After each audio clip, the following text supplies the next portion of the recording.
Le personnage principal nommé Charlie se rend au premier hôpital central de sa ville pour consulter un ophtalmologiste. Le médecin vérifie ses coordonnées auprès de Charlie et lui pose à nouveau des questions sur les symptômes dont il se plaint. Charlie dit que pour une raison quelconque, ses yeux ne voient parfois pas très clairement. Selon lui, lorsqu'il regarde un objet, il voit souvent une bande rouge avec des chiffres qui flottent au-dessus. Le médecin demande à Charlie ce qu'il voit sur cette bande, ce à quoi on lui répond que le chiffre 18 est allumé sur la bande. Du coup, Charlie décide de demander au médecin si ce numéro correspond à son âge. Le médecin est un peu perplexe face à cette question et se demande mentalement si Charlie se trompe de service. Charlie se demande si ces chiffres sont un indicateur de décès et manque la question du médecin. Charlie s'en excuse sincèrement, disant qu'il était un peu distrait par ses pensées. Le médecin dit au personnage principal qu'il devrait prendre cet examen plus au sérieux et lui suggère d'examiner ses yeux. Lors d'un examen de la vue standard, le médecin ne trouve aucune anomalie et conclut que les yeux de Charlie semblent normaux. Soudain, une nouvelle attaque frappe Charlie,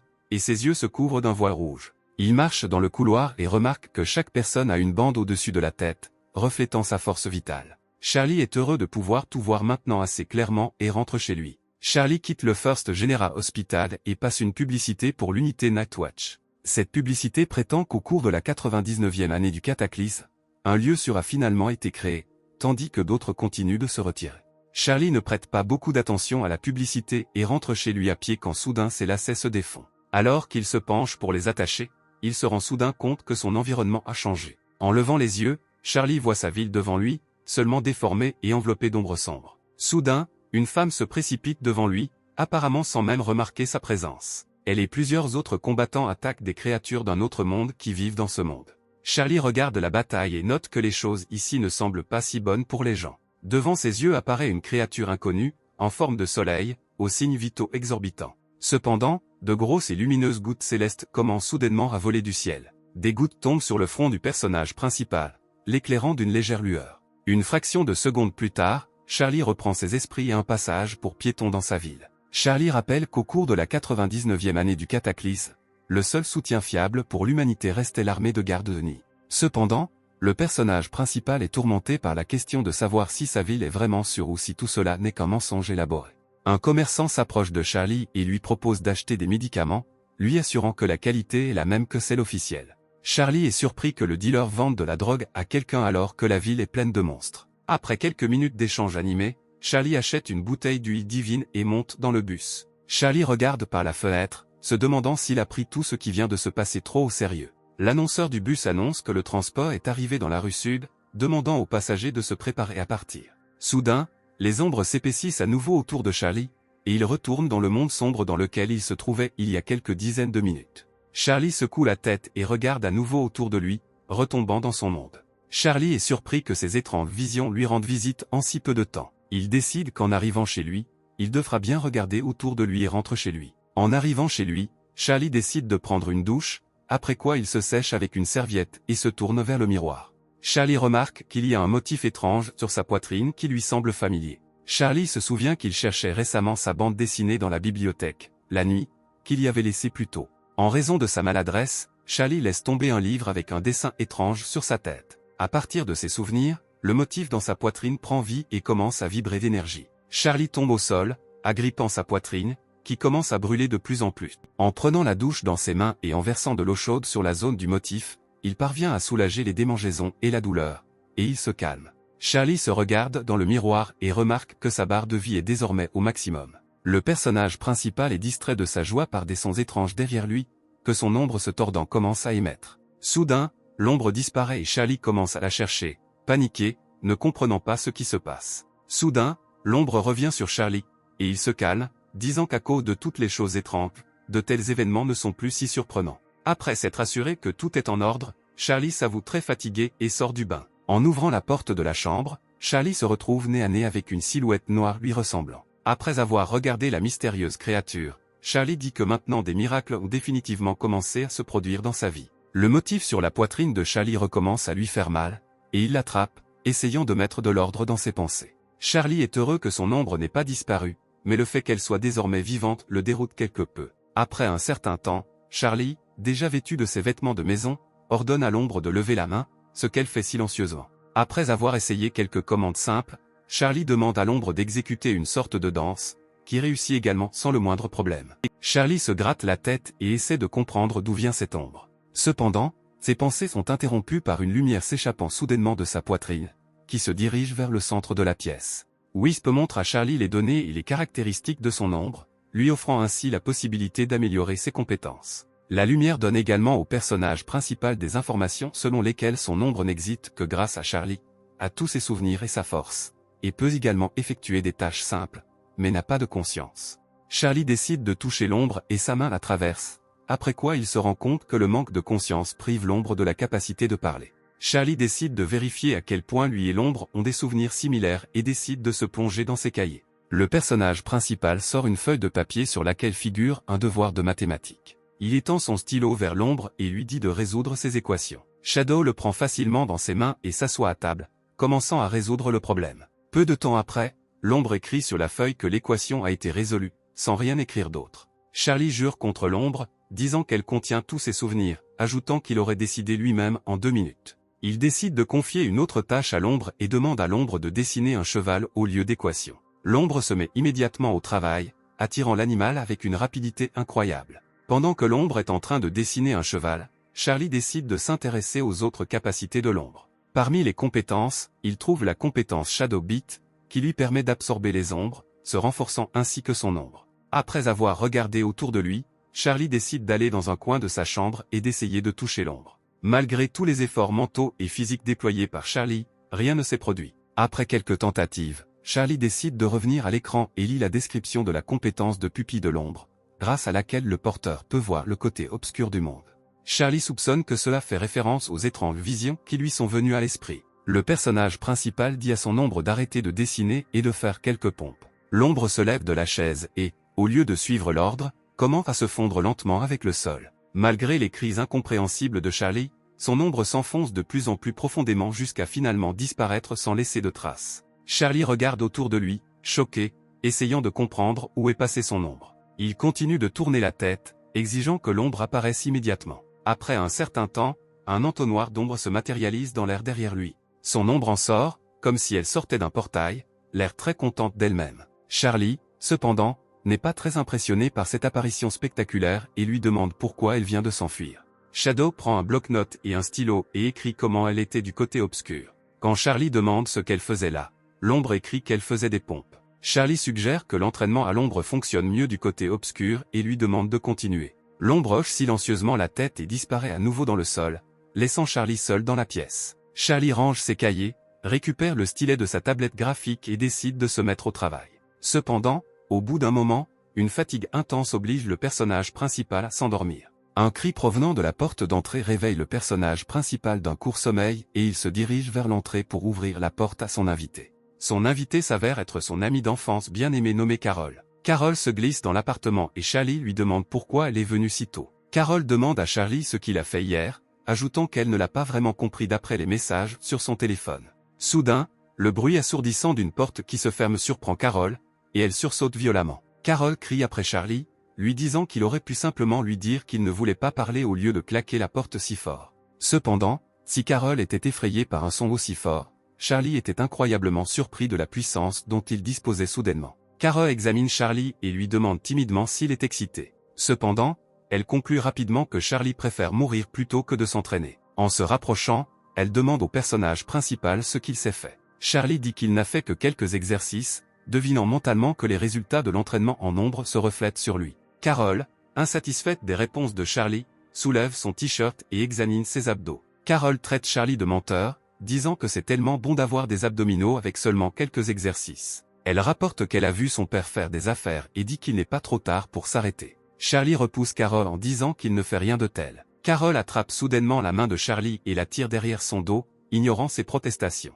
Elle lui met un bracelet à la main en disant qu'il s'agit d'un appareil permettant de déterminer l'indice de pollution. Carol explique que les meurtres, les objets étrangers et les insultes font partie de la pollution. Charlie note que son pouvoir lui vient d'un livre étrange qui était coincé dans sa poitrine et se demande s'il pourrait lui être utile. Soudain, une énergie sombre commence à pulser dans sa poitrine et Charlie commence à craindre que l'appareil ne la détecte. Il remarque que Carol a sorti une arme à feu et commence à craindre qu'elle ne le tue. Cependant, l'appareil signale qu'aucune contamination n'a été détectée et Carol continue calmement de faire tournoyer le pistolet dans ses mains. Carol explique son comportement en disant que son père lui a appris à faire attention à tout. Charlie décide de changer de sujet et dit qu'il a récemment fait quelques dessins, invitant Carol à les regarder. L'ami du protagoniste est sincèrement d'accord et demande à lui montrer les dessins au plus vite. Au bout d'un moment, Charlie s'allonge sur le lit et admet que la situation était très proche du critique. Charlie observe la progression de son ombre et remarque que sa force et ses compétences en matière d'ombre augmentent rapidement. Le personnage principal comprend que son ombre a passé toute la nuit à s'entraîner durement.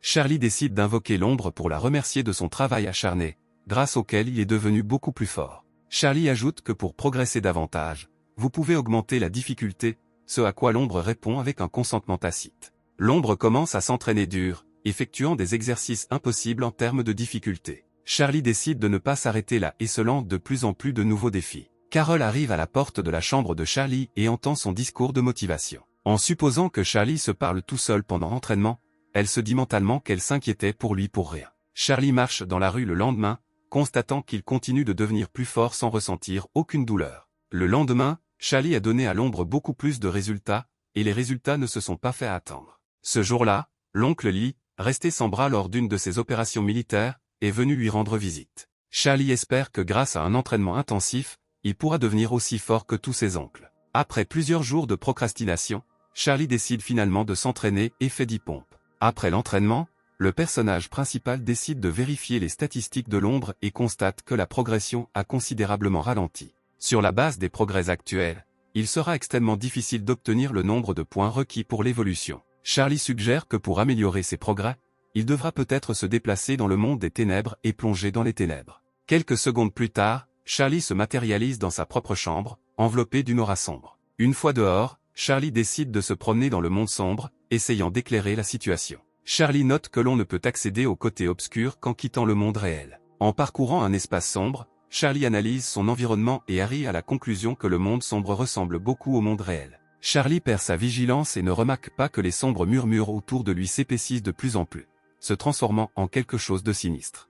Charlie entend enfin qu'il y a quelqu'un derrière lui et se retourne, supposant que son ombre est sortie à sa rencontre. Cependant, en se retournant, Charlie ne rencontre qu'une énorme bouche, avec une rangée de dents acérées comme des rasoirs. Le monstre de l'ombre lève sa faux et se prépare à frapper. Charlie parvient à réagir et esquive rapidement l'attaque en sautant sur le côté. Continuant à esquiver les attaques du monstre, Charlie active la pupille de l'ombre et ouvre un portail vers le monde réel. À la dernière seconde avant l'impact, Charlie plonge dans un portail fantôme et disparaît dans l'ombre. Une fois dans le monde réel, Charlie s'écrase au sol, se cognant le visage. Le personnage principal avoue avoir eu très peur et se demande ce que c'était. Charlie est heureux que les exercices d'ombre l'aient rendu beaucoup plus mobile, mais décide de se venger du délinquant en prenant une chaise. Cependant, les revanches ultérieures contre le monstre de l'ombre échouent. Dans l'un des combats, il a été blessé, évitant seulement miraculeusement les fractures. En s'échappant, Charlie reçoit une blessure coupée aux fesses, ce qui ne l'empêche cependant pas de réussir sa retraite. Au bout d'un moment,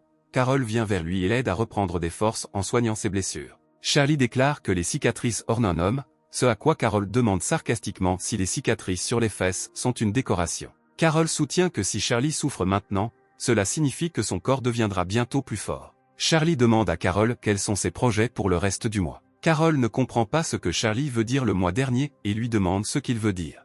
Charlie rappelle à son ami qu'il s'agit d'un examen d'arts martiaux. Charlie se souvient que pendant la catastrophe, la plupart des industries sont devenues moins populaires, notamment les industries culturelles et artistiques. Charlie ajoute que les batailles qui occupent le cœur des gens passent désormais en premier. Pour faire partie de la garde de nuit, vous devez réussir un examen d'arts martiaux établi au niveau de l'État. Après réflexion, Carol admet qu'elle n'a pas vraiment envie de passer cet examen. Avec une certaine hésitation, Carol ajoute que ce qu'elle veut le plus, c'est faire de la musique. Charlie dit que si c'est ce que Carol veut, alors il ne voit aucun problème, mais son père pourrait ne pas l'approuver. Carol est convaincue que son père ne sera pas d'accord avec ses souhaits. Elle ajoute que n'importe qui peut désormais postuler pour passer l'examen d'arts martiaux. Charlie demande à Carol pourquoi elle hésite autant, ajoutant qu'elle réussira certainement cet examen si elle le souhaite. Carol dit que la pression sur le quart de nuit augmente constamment, donc presque tout le monde y est emmené. Charlie repense à l'examen en se disant qu'il échouera définitivement s'il y a des examens avec des armes à feu.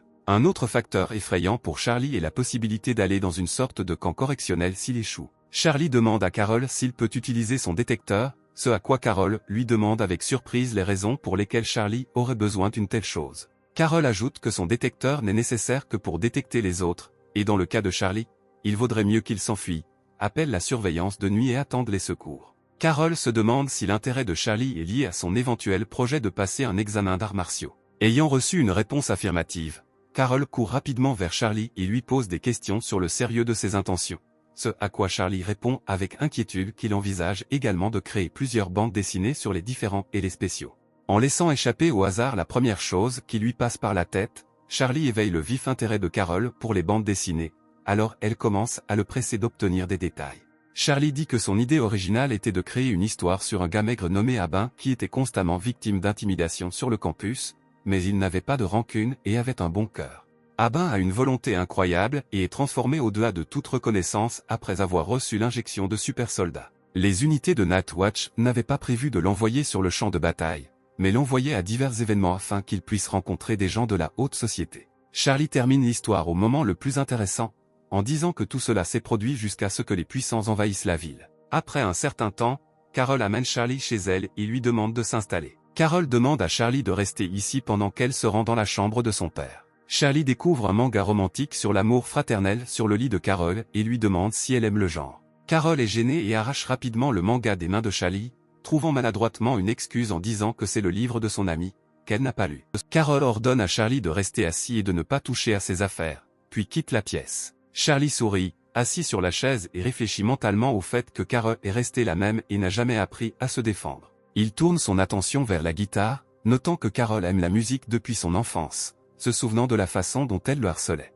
Charlie allume le magnétophone et se souvient comment Carole passait beaucoup de temps à côté de lui lorsqu'elle était enfant. À l'insu de Charlie, Carole retourne dans la pièce et lui demande quand il a commencé à aimer la musique, ajoutant qu'il la détestait. Après ces mots, Carole jette des lunettes de réalité virtuelle à Charlie en lui disant que tout ce dont il a besoin est là. Charlie enfile ses lunettes puis tombe dans un espace virtuel sans fond. Flottant dans les airs, Charlie est surpris de se retrouver dans une version virtuelle de Shenzhou. Selon ses souvenirs, cet espace était considéré comme la source principale du cataclysme dans lequel sont apparus les premiers autres. Charlie remarque que certains des monstres ressemblent étonnamment à ceux qu'il a observés à l'hôpital. Charlie pense qu'entre notre monde et celui de Shenzhou, il existe un espace appelé le monde des ténèbres. D'après ce que Charlie a lu plus tôt, le calque d'ombre est réinitialisé tous les 3 mois, réaffichant l'image actuelle du monde. C'est pendant cette période que d'autres pénètrent dans notre monde, et comme la couche d'ombre affaiblit considérablement les défenses du monde, les personnes en dessous du rang 4 feraient mieux de ne pas sortir à de tels moments.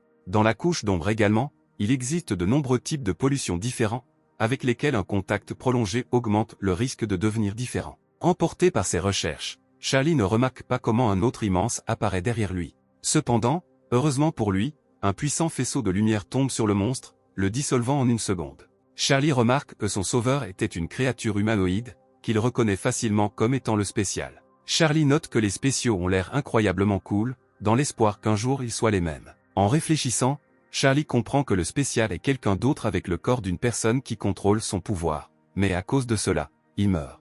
Le personnage principal se souvient que les personnes spéciales luttent constamment contre la pollution et l'aliénation et qu'après leur mort, il y a une forte probabilité de devenir différente. C'est pourquoi, du point de vue de Charlie, lorsque les spéciaux ressentent la mort, ils essaient de s'épuiser le plus possible pour ne pas se transformer en un autre puissant. Charlie enlève ses lunettes, très satisfait des images présentées. Carole interroge Charlie sur ses impressions, auxquelles il répond qu'une si grande quantité d'informations doit être digérée. Soudain, Charlie demande à Carole si elle peut lui tendre le cou, ce à quoi elle ne reçoit qu'un refus mécontent. Charlie propose à Carole 3 tableaux originaux dont elle peut choisir elle-même le contenu. Avec une certaine réticence, Carole accepte et commence à tendre le cou de heureux Charlie. Carole demande à Charlie ce qui cause sa douleur au cou, ce à quoi Charlie répond que c'est à cause de l'entraînement. Carole se demande si Charlie continue de gonfler ses abdos, et ayant reçu une offre de le toucher, il soulève le t-shirt du protagoniste, touchant les muscles droits. Cependant, le couple est rattrapé par le père de Carole, Lu,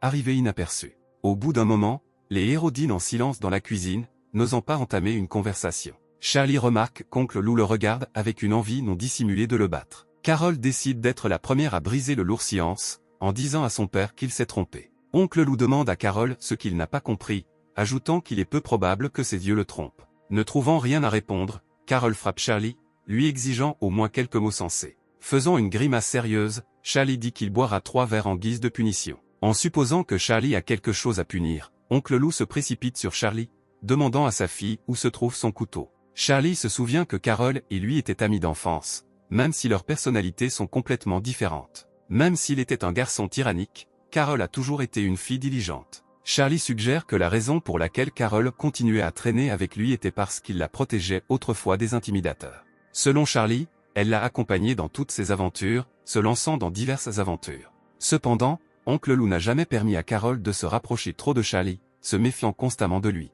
Oncle Lou regarde Charlie d'un air sombre alors qu'il sort une cigarette de son paquet et se prépare à l'allumer. Carol s'approche rapidement de son père et prend la cigarette d'un air mécontent. Oncle Lou décide finalement de mettre fin au jeu du regard sombre et demande au héros ce qu'il faisait à son retour. Charlie admet rapidement qu'il recherchait des informations sur les autres et sur des personnes spéciales. Après s'être assuré que cela est vrai, Oncle Lou devient instantanément plus gentil, disant que maintenant il comprend tout. Il demande à Charlie s'il sait pourquoi le gouvernement n'informe pas les étudiants de tout cela à l'avance. Charlie réfléchit un moment, après quoi il admet honnêtement qu'il ne comprend pas très bien la raison. Lui répond que le cœur de chacun est différent et que chez certains, le mal commence à prendre le pas sur la gentillesse et que le désespoir peut attirer des créatures de Shenzhou. Il y a donc certaines choses que tout le monde ne devrait pas connaître. Il ajoute que tout le monde n'a pas assez de volonté, donc si un vide se forme dans le cœur, quelqu'un d'autre peut y pénétrer à tout moment. C'est pourquoi, du point de vue de l'oncle, divers tests sont effectués, puisque seules les personnes ayant une préparation physique appropriée peuvent entrer en contact avec le monde des autres. Cependant, selon les observations d'oncle Lou, même dans ce cas, ce monde est très dangereux, et même avec les capacités médicales actuelles des gens, il est toujours hors de contrôle. Charlie dit qu'il a compris toutes les instructions d'oncle Lou, mais il ne peut pas manquer l'examen d'arts martiaux cette année. La conversation de Charlie et Lou est interrompue par un appel téléphonique informant leur oncle d'une mission urgente concernant la couche d'ombre. Oncle Lou annonce immédiatement qu'il déménage sur place, disant à Charlie qu'il le prendra en garde de nuit s'il réussit bien tous ses examens. Charlie reprend un visage sérieux, répondant que son oncle peut être calme et ajoutant que lui et Carol ne feront rien d'interdit. Carol se met en colère contre les blagues de Charlie et étire ses joues, criant qu'ils n'ont jamais pensé à quelque chose de pareil auparavant. Au bout d'un moment, Charlie se rend au magasin, résumant les résultats de sa visite à Carol et s'avouant qu'il n'a pas appris grand-chose de nouveau. En se promenant dans le magasin, Charlie se plaint mentalement que les informations dont il a besoin resteront probablement classifiées. Charlie erre dans le magasin pendant un moment lorsqu'il entend soudain son téléphone sonner. Carol appelle Charlie et lui demande d'acheter des œufs et un carton de lait, essayant de lui demander d'acheter autre chose, mais change rapidement d'avis, et sans finir, lui demande d'oublier ça et raccroche. Charlie se rend compte qu'elle a essayé de lui demander d'acheter plusieurs paquets de serviettes, mais qu'elle était gênée et décide quand même de les lui acheter. Le personnage principal rentre chez lui, notant qu'il reste un mois avant l'obtention du diplôme, bouleversé par le fait que l'effet de la formation a commencé à décliner. Charlie arrive à la conclusion qu'il faudra ajouter de vraies ombres à la formation. Charlie regarde la lune et a l'impression que quelque chose de terrible est sur le point de se produire. Cependant, Charlie décide qu'il n'a pas trop imaginé et décide de se dépasser un peu. Après avoir regardé autour de lui et s'être assuré qu'il n'y avait personne à proximité,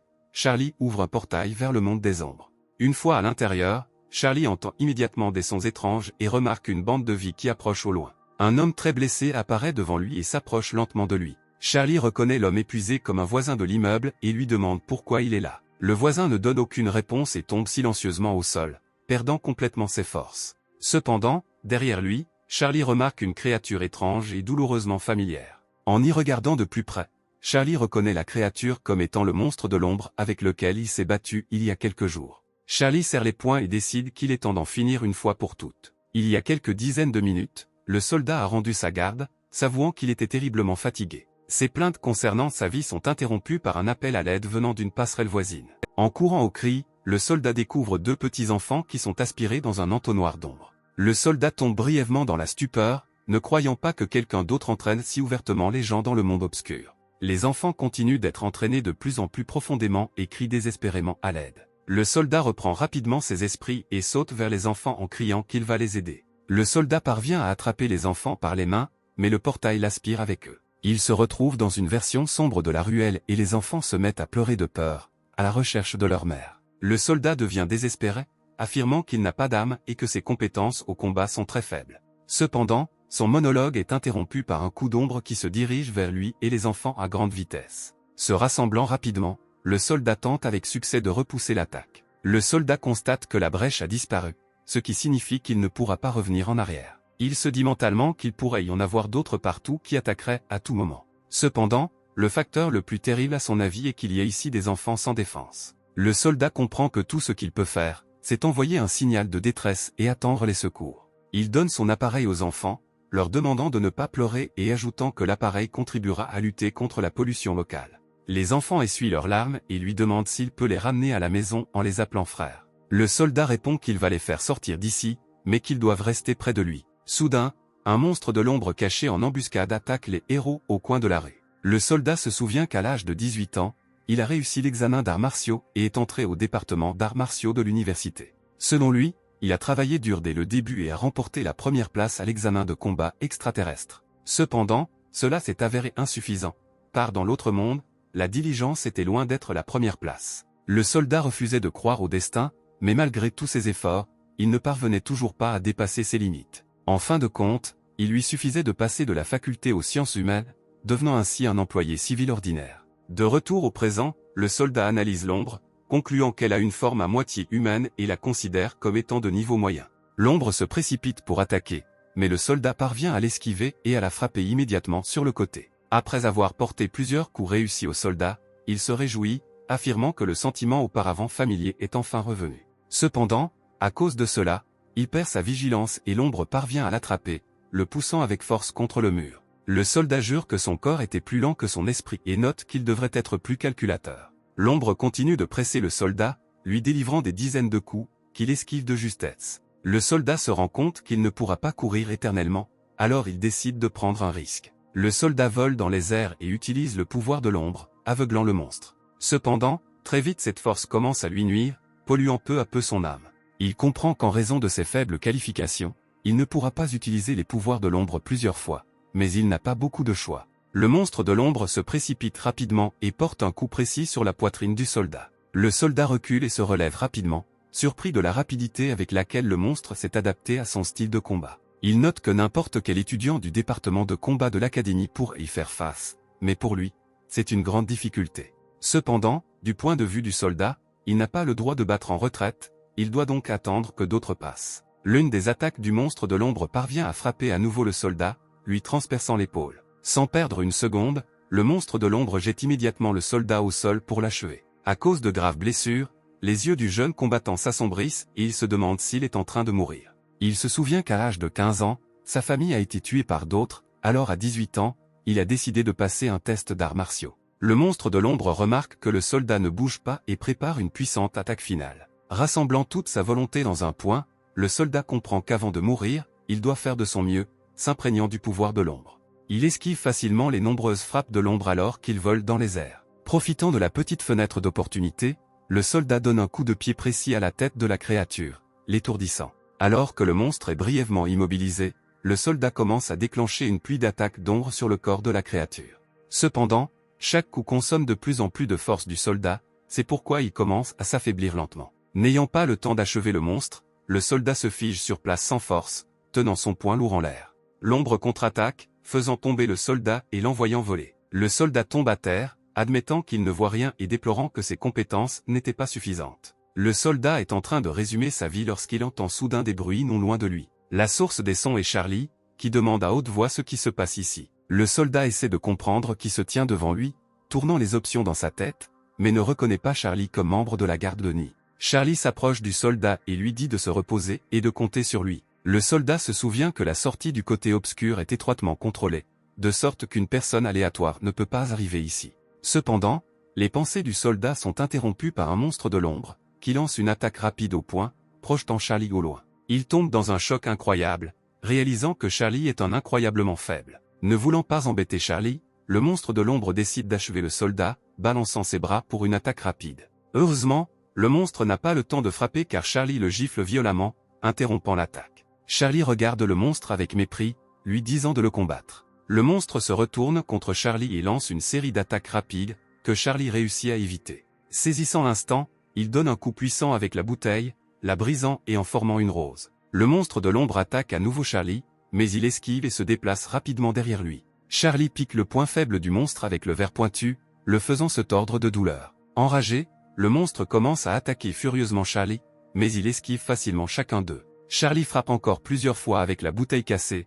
forçant le monstre de l'ombre à battre en retraite brièvement. Charlie décide de ne pas lâcher le monstre, criant que cette fois il ne perdra pas et se précipite à l'attaque. L'ombre décide de profiter de l'insouciance de Charlie et frappe avec sa queue le corps non protégé du héros. Après avoir volé contre le mur, Charlie se réprimande pour son imprudence, se disant qu'il n'aurait pas dû attaquer au même endroit. Charlie se rend compte que le monstre ne peut pas être autorisé à attaquer les enfants, notant que si le monstre avait pu s'échapper, il l'aurait déjà fait. Le personnage principal note qu'il ne reste plus que 20% de sa force vitale à l'ombre, ce qui signifie qu'aujourd'hui, il terminera le travail.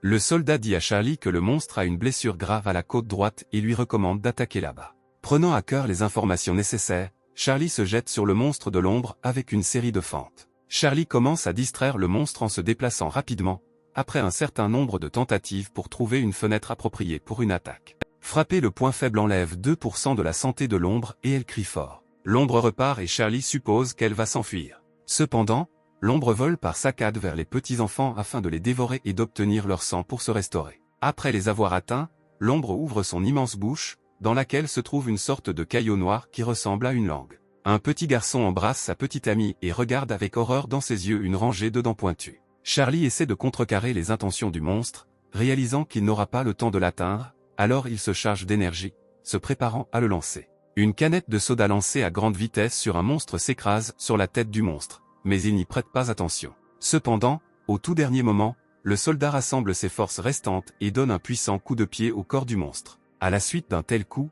les signes vitaux du soldat chutent encore de 3% et il commence à tousser. L'ombre devient furieuse et décide de manger le soldat affaibli à la place des enfants. Cependant, Charlie parvient à atteindre le monstre à temps et lui attrape le visage, l'empêchant de se mordre lui-même ou le soldat. Charlie crie après le monstre, lui disant de mourir, et y enfonce ses dents avec force. Continuant à tenir le monstre dans son emprise, Charlie le jette au sol, le frappant. Ayant pris l'avantage sur l'ennemi, Charlie commence à porter plusieurs coups sur le monstre. Après avoir infligé suffisamment de dégâts, Charlie ordonne à nouveau au monstre de mourir et lance une puissante attaque finale. D'un coup puissant, le monstre se brise en morceaux, remplissant le personnage principal de force. Il se lève à peine et remarque comment les objets autour de lui commencent à léviter. Charlie prend une profonde inspiration, pose sa main sur son front et est heureux d'avoir enfin pris sa revanche. Cependant, il n'a pas le temps de profiter du triomphe, car ses yeux commencent à s'assombrir. Charlie a des visions de lui-même debout à un point de collecte, entouré de tas de cadavres. Charlie reconnaît l'endroit et demande pourquoi il a tant changé.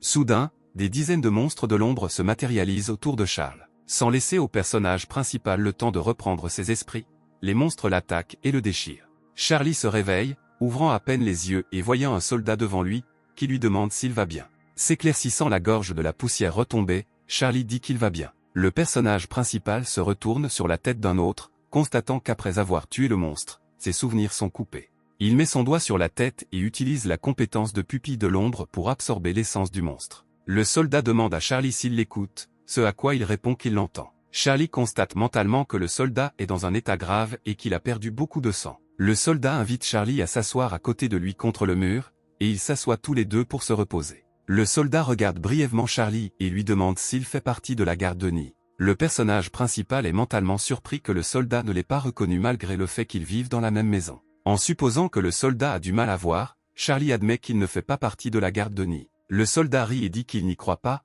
ajoutant qu'une personne ordinaire ne pourrait pas faire face à quelqu'un de ce niveau. Charlie se plaint mentalement de la façon dont le soldat interagit avec lui malgré le fait qu'il lui a sauvé la vie. Le soldat se moque de Charlie pour avoir frappé l'autre soja, disant que c'était assez ingénieux. Charlie est surpris que le soldat rit dans une situation aussi difficile, notant que les hommes de garde de nuit sont extraordinaires. Le soldat demande à Charlie quelle université il fréquente et quel cours il suit. Charlie répond qu'il est étudiant en 2e année, ce à quoi le soldat s'enquiert de son département. Sans attendre de réponse, le soldat suppose qu'il étudie au département d'arts martiaux, car il est trop fort pour le domaine humanitaire. Soudain, il demande à Charlie s'il a des cigarettes sur lui. Charlie dit qu'il n'a que des vélos avec lui, mais le soldat les accepte. Charlie lui tend un morceau de l'histoire, disant que le reste a été brisé lors du combat avec le monstre. Après avoir mangé les biscuits, le soldat demande à Charlie si c'est la première fois qu'il tue quelqu'un d'autre seul, ce à quoi le personnage principal répond affirmativement.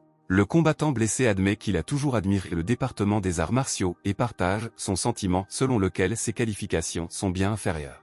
Charlie conseille au soldat de parler moins pour économiser de l'énergie jusqu'à l'arrivée des secours. Le soldat répond qu'il va bien, disant qu'il voulait juste parler à quelqu'un. Charlie demande au soldat comment il a pu tomber dans le monde des ténèbres en tant qu'étudiant en art et lui demande s'il regrette tout. Le soldat répond que c'était son choix personnel et qu'il ne regrette rien. Incapable de le supporter, Il crie qu'il est un civil qui va travailler tous les jours et discute avec les filles, leur demandant si c'est une vie merveilleuse. Le soldat se met à tousser et le personnage principal lui recommande à nouveau de se calmer, sinon ce sera dur pour lui. Le soldat dit qu'il a envoyé un signal de détresse il y a longtemps, exprimant sa confiance dans l'arrivée des secours. Charlie se lève et commence à partir, mais le soldat lui attrape la manche et lui conseille de ne pas se promener seul, lui proposant de discuter encore un peu.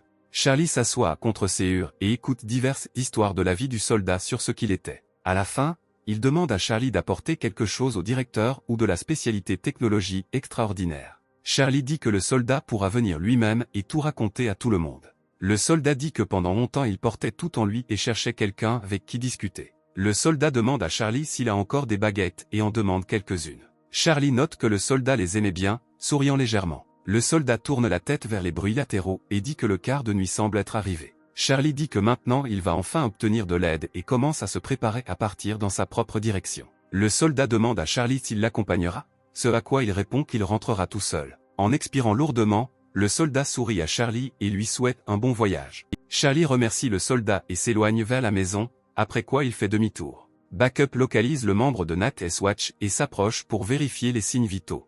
Charlie remarque que les signes vitaux du combattant blessé commencent à chuter. Charlie commence à se téléporter et est surpris que Night's Watch ne puisse pas aider son allié avec le niveau actuel de médecine.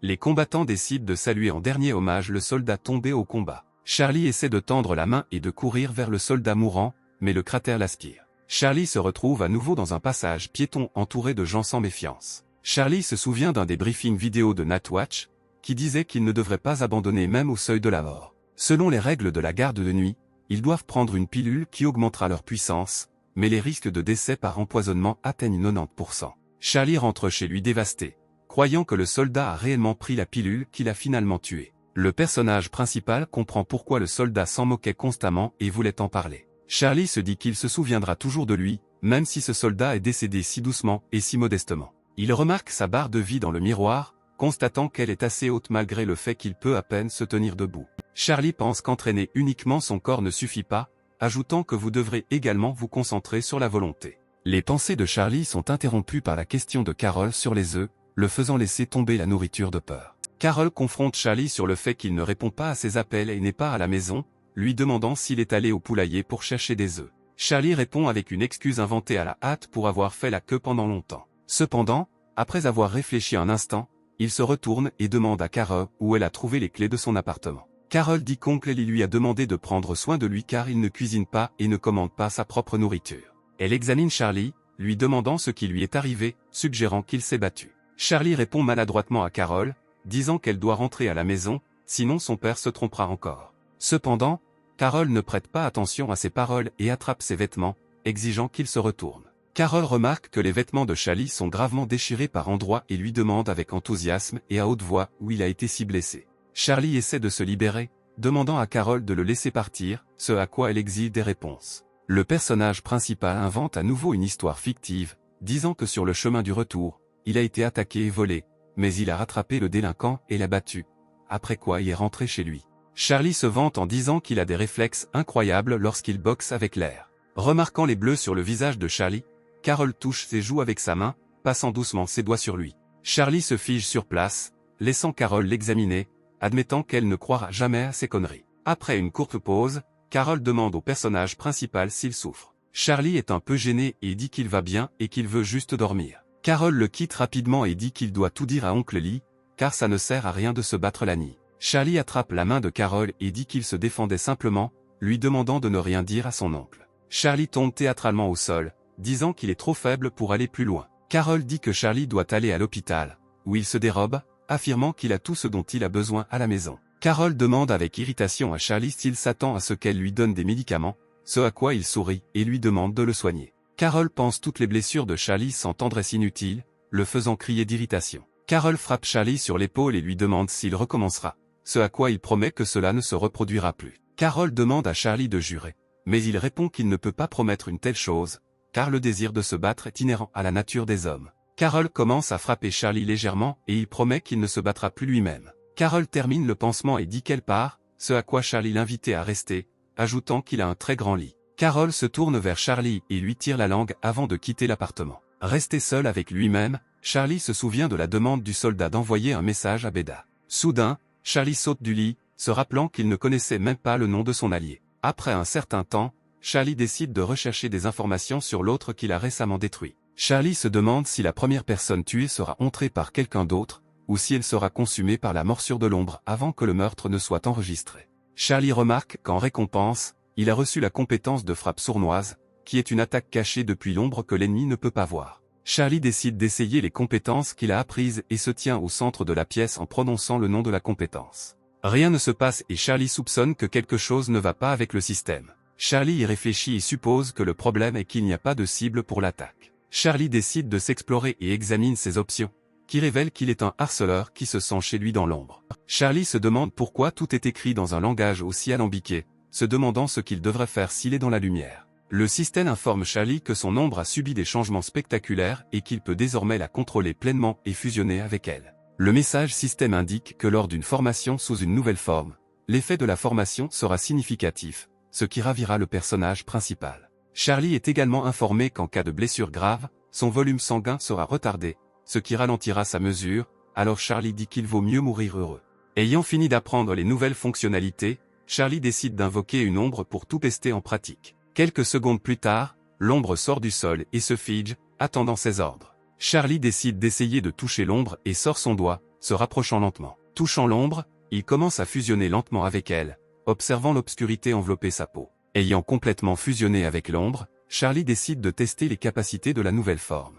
Charlie commence à se précipiter à une vitesse vertigineuse, se transformant en un caillot informe d'énergie d'ombre. Après avoir testé sa vitesse, Charlie décide d'entraîner sa force et soulève son lit avec aisance. Ravi de ses nouveaux pouvoirs, Charlie affirme à haute voix qu'il est désormais invincible. Charlie est heureux de constater que la forme de l'ombre n'est pas frappante, mais elle se justifie parfaitement. Le système suggère à Charlie d'acquérir la compétence de harceleur, avertissant que personne d'autre ne la possède, ajoutant que cela comporte ses propres risques. Charlie réfléchit à l'offre et décide que l'opportunité en vaut peut-être la peine. Cependant, soudain, une ombre sort de la fenêtre du système, empêchant Charlie de se décider. L'ombre enveloppe Charlie, l'aspirant dans un cocon d'ombre et interagissant avec son pouvoir. Une fois la métamorphose terminée, le système informe Charlie qu'il est désormais un tueur, ajoutant que s'il ne tue pas, il mourra lui-même. Le système prévient que ses attaques peuvent désormais endommager même un dieu, mais il ne sera pas libéré du besoin de tuer. L'écran système suivant indique qu'une fois Shadow Form activé, sa capacité de tuer sera considérablement augmentée. Le système ajoute également qu'il peut désormais activer la compétence de décapitation, qui dépend du niveau sanguin, de la force, des capacités et d'autres facteurs des deux parties. Charlie devine que c'est la compétence qui s'est activée la dernière fois qu'il a tué le monstre de l'ombre. Le personnage principal se réjouit à nouveau de ses pouvoirs nouvellement acquis et espère qu'il est désormais invincible. Charlie se sent soudain soulagé et vérifie ses blessures, remarquant qu'il est complètement guéri. Le protagoniste suggère que l'activation de la forme de l'ombre améliore considérablement le pouvoir de régénération. Le lendemain matin, les camarades de classe de Carol remarquent une photo de Charlie sur les réseaux sociaux. Une des amies de Carol dit qu'elle a entendu dire qu'hier, Charlie avait rencontré un marchand et s'était battu avec lui, mais il avait un couteau. Carol dit à ses camarades de classe de ne pas se laisser prendre à ces histoires, ajoutant qu'un chien le poursuivait. Après un certain temps, Carol et deux camarades de classe arrivent à l'appartement de Charlie. Soudain, l'un des amis de Carol demande à Carol où elle a obtenu la clé de la maison de Charlie, ce qui la rend confuse. Après avoir répondu évasivement à la question, Carol entre dans l'appartement en disant qu'elle est venue lui rendre visite avec ses amis. Charlie s'assoit au centre de la pièce et examine sa blessure, qui s'est soudainement ouverte.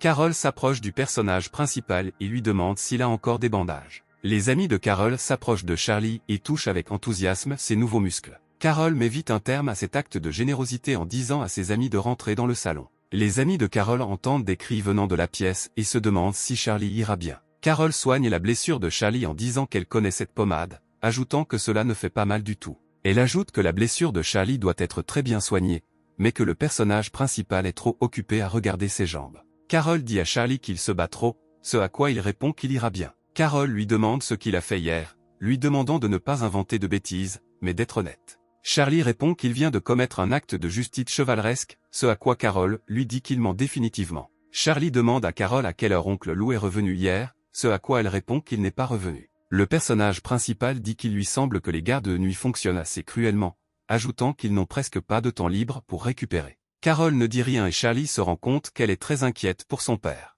Le personnage principal s'est rendu compte que la plupart des employés de surveillance de nuit mettaient leur vie en danger chaque jour, et l'oncle Lee s'est retrouvé sans bras et le soldat, dont le nom était Limo, est décédé à l'âge de 20 ans. Carol demande à Charlie s'il ira travailler de nuit s'il réussit l'examen d'arts martiaux. Charlie réfléchit à l'offre pendant quelques secondes, puis demande à Carol s'il y aura des beautés là-bas. Carol n'apprécie pas la blague de Charlie et lui tire la joue, lui disant de fermer la bouche. Les amis de Carol écoutent leur conversation et leur querelle, debout devant la porte. Le gars demande à la fille ce qui se passe, ce à quoi elle répond que tout est évident. Au bout d'un moment, lorsque les bruits de la bagarre s'éteignent, les amis entrent dans la pièce et demandent à Charlie comment il se sent. Charlie s'assoit sur le canapé, dit qu'il va bien et invite les invités à s'asseoir. Les invités s'assoient à côté de lui et Charlie commence à leur raconter une histoire inventée sur ses aventures. Carol dit à Charlie qu'elle va au magasin et prend sa veste déchirée en disant qu'elle la jettera. Cela ne dérange pas Charlie et continue de raconter à ses invités ses histoires fascinantes. Soudain, Charlie se souvient qu'il reste des affaires dans la veste et saute vers Carol en lui demandant d'attendre un peu. Carol se tourne vers lui et un paquet de serviettes féminines tombe de sa veste. Carol fait la grimace et demande à Charlie pourquoi il pourrait en avoir besoin. Charlie répond que Carol a eu mal au ventre hier, alors il voulait lui faire plaisir en revenant du magasin. Les amis regardent les événements qui se déroulent avec intérêt et sortent leur téléphone. Charlie récupère le colis et le donne à Carol, lui disant que si quelque chose arrive, elle peut le contacter. Carol rougit et crie à Charlie qu'il n'aurait pas dû faire ça avant de lui lancer le paquet. Charlie se frotte le front à l'endroit où l'emballage l'a frappé et ne comprend pas pourquoi Carol est si en colère. Après un certain temps, Carol et ses amis partent, laissant Charlie seul. Charlie utilise immédiatement la compétence Shadow Pupil, créant un portail vers le monde des ombres. Pendant que le portail se charge, Charlie revient à sa forme d'ombre, décidant de s'entraîner. Après un certain temps, Charlie est transporté en douceur de l'autre côté, dans le monde des ombres. Soudain, Charlie se sent très à l'aise ici. Ce sentiment rappelle au personnage principal de se retrouver dans la nature pure après un long séjour dans une ville polluée. Charlie note également que son estomac a cessé de lui faire mal et que son volume sanguin a considérablement augmenté. Charlie décide de commencer à s'entraîner et essaie de sauter, mais s'envole sur plusieurs mètres sans calculer sa force. Charlie se sent submergé d'énergie sans fin et décide de continuer à s'entraîner. Il effectue des exercices difficiles comme des pompes avec une facilité sans effort. Soudain, le système informe Charlie que s'il a activé la morsure d'ombre, celle-ci n'absorbe que l'obscurité de la couche d'ombre. Le système ajoute également que pendant les cours, sa condition physique est devenue incroyablement meilleure. Charlie décide que sa chambre est trop petite pour l'espace, alors il va s'entraîner dehors. Charlie décide de s'essayer aux exercices sur barres horizontales et réalise facilement les exercices les plus difficiles. Pendant ce temps, une autre réunion commence au siège de Nightwatch. L'orateur rapporte que, selon les rapports, les troubles dans la ville fantôme sont devenus plus fréquents et imprévisibles. L'orateur poursuit en affirmant que des unités de veille nocturne ont découvert des brèches dans les districts du Nord, du Sud et de l'Est. Un autre participant à la réunion commente l'information, affirmant que sur la carte, les zones de pollution couvrent principalement des zones résidentielles. L'oncle lui est présent à la réunion et note mentalement que récemment, d'autres ont commencé à apparaître beaucoup plus souvent. Il rappelle qu'au cours des 2 derniers jours, il y a eu 4 incidents au cours desquels des personnes ont été entraînées dans la ville fantôme. Bien que cela semble être un petit nombre, Oncle Lu n'a aucune idée de la prochaine attaque des autres. De son point de vue, comparé à l'anomalie de la couche d'ombre, les brèches représentent une menace bien plus grande. Lou se rend compte que quelqu'un d'autre dans la couche d'ombre pourrait être comme Godzilla, qui a mangé trop de stéroïdes. Oncle Lee dit au conseil que ce ne sont que des soupçons, donc ils ne devraient pas agir comme s'ils avaient déjà perdu.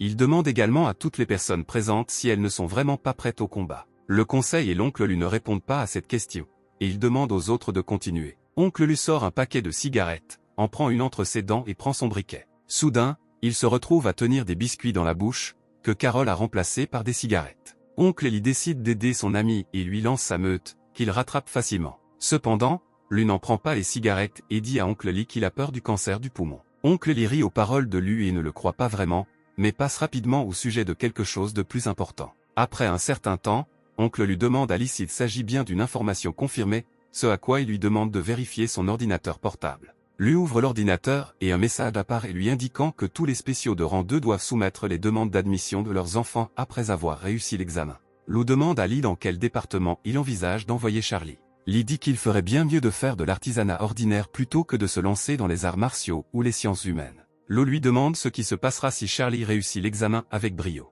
Lee prend une dernière inspiration et quitte la pièce, donnant une réponse plutôt évasive. Lou lui demande de s'exprimer plus clairement, en s'occupant de lui, ce à quoi il lui recommande de remplir consciencieusement ses devoirs. Une fille entre dans la pièce et dit qu'elle a reçu il y a quelques minutes un message de la couche d'ombre. Un nouveau rapport sur les autres révèle un autre étrange qui semble être une ombre étrange. La créature est décrite comme ayant une forme humanoïde et a été découverte pour la première fois dans le jardin du théâtre Keane. Le rapport indique également que l'ombre fait constamment du sport et que lorsque les détecteurs s'approchent, elle arrête son entraînement et salue. La jeune fille ajoute que l'observateur a découvert un autre étrange, sur lequel il n'y a aucune information dans les bases de données. Lou étudie le rapport du quart de nuit et se demande de quel genre d'autres personnes il s'agit. Pendant ce temps, dans la couche d'ombre, Charlie rencontre un monstre araignée et dit qu'il contient beaucoup de protéines. Charlie filme tout sur son téléphone et continue de dire que la viande d'araignée est très saine et juteuse. Charlie est heureux que sa vidéo sur la couche d'ombre soit appréciée par autant de personnes et espère qu'elle deviendra très bientôt populaire. Charlie décide de lancer une diffusion en direct sur les autres et regarde combien de personnes viennent au flux. La joie de Charlie est interrompue par une notification soudaine du système qui lui fait presque laisser tomber son téléphone. L'avis indique que s'il n'agit pas en premier, il mourra, ajoutant que ce n'est qu'après une série de meurtres constants qu'il pourra continuer sa vie tranquille. Charlie est en colère parce que le système a décidé de lui faire peur et a sauté au moment le plus inattendu. Cependant, malgré son irritation, il constate que le système lui donne 100 heures pour commettre le meurtre d'autrui. Charlie est sous le choc, incapable de croire que sa propre vie pourrait se terminer dans 100 heures. Le délai de 100 heures résonne dans la tête de Charlie et il se fige, essayant d'accepter ce qui se passe. Charlie se souvient de la description de la compétence, comprend les risques encourus et conclut qu'il est en difficulté. Charlie se calme en disant qu'il ne devrait pas s'inquiéter, mais élaborer de toute urgence une sorte de plan. Charlie relit la description de ses capacités et estime qu'il doit occuper le poste de chasseur et chasse. Charlie conclut qu'il peut vivre pendant qu'il tue les autres, et peut-être même acquérir l'immortalité. Le système ajoute que l'immortalité peut consister non seulement dans l'incapacité de mourir, mais aussi dans la transition de l'âme vers un nouveau corps à la mort, ce qui confond Charlie. Charlie est sceptique quant à la suggestion du système selon laquelle il aime tuer, affirmant qu'il ne peut pas en profiter. Rassemblant ses pensées, il regarde au coin de la rue et observe l'araignée, se disant mentalement qu'il doit tuer l'araignée pour gagner des points de vie. Charlie pose le téléphone à côté du pot et le soutient avec un caillou, décidant d'enregistrer le combat avec l'araignée devant la caméra. Après avoir terminé les préparatifs de diffusion, il invoque sa forme d'ombre d'un jet de la main. Charlie parle tranquillement aux téléspectateurs de son émission, s'approchant prudemment de l'araignée endormie par derrière et balançant une chauve-souris.